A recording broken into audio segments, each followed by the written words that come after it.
Good day. Goeiedag, fellow South Africans, and just keeping you informed of what's happening in Australia. Now, I mentioned the other day that they're looking at a massive reduction of migrants into the state of New South Wales. And our new Prime Minister, Scott Morrison, has come up with another plan. And I've had quite a few white farmers who said, hey guys, where do we get workers to help us, if we're actually farming in Australia? So this is addressed specifically at them, okay? Now, in Australia, we've got a welfare system called the dole. So unemployed people can actually go and get money every fortnight, and while they're looking for jobs and stuff like that. And of course, the media have labelled them as dole bludgers. In other words, people who don't want to work, who are just ripping off the taxpayer.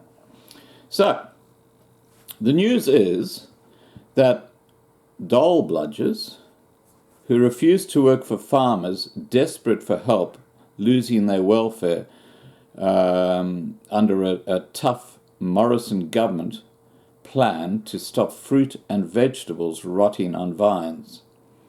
Instead of creating a new agricultural visa to parachute overseas workers onto farms for the upcoming critical season, the government will demand the unemployed should take available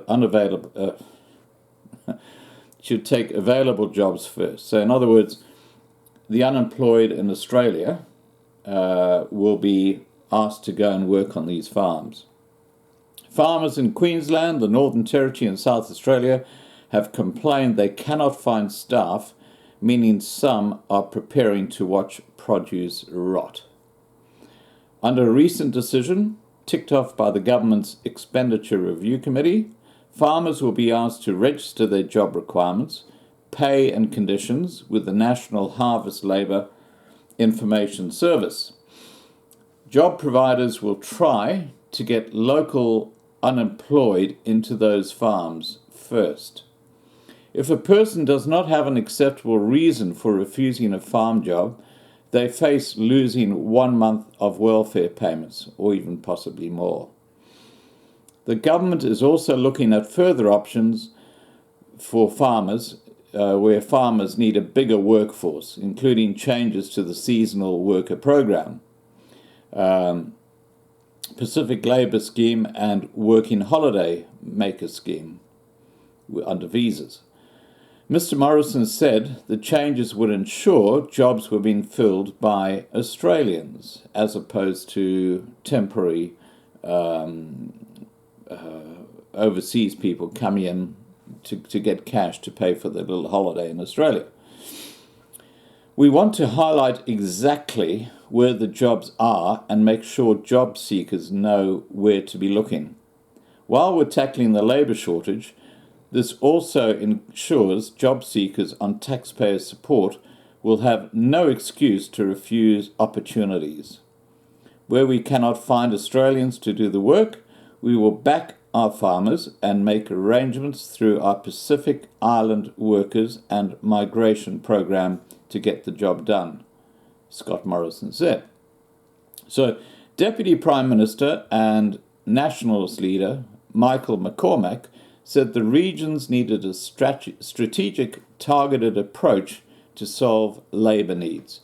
We understand the needs to provide more flexible workforce options to help our farmers pick out fruit and harvest their crops this season, Mr. McCormack said.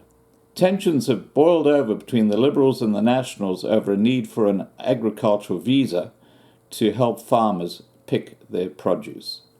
However, national security issues, including China's muscle in the Pacific and soft diplomacy with regional neighbours who like having the ability to work in Australia, have caused internal roadblocks within the coalition.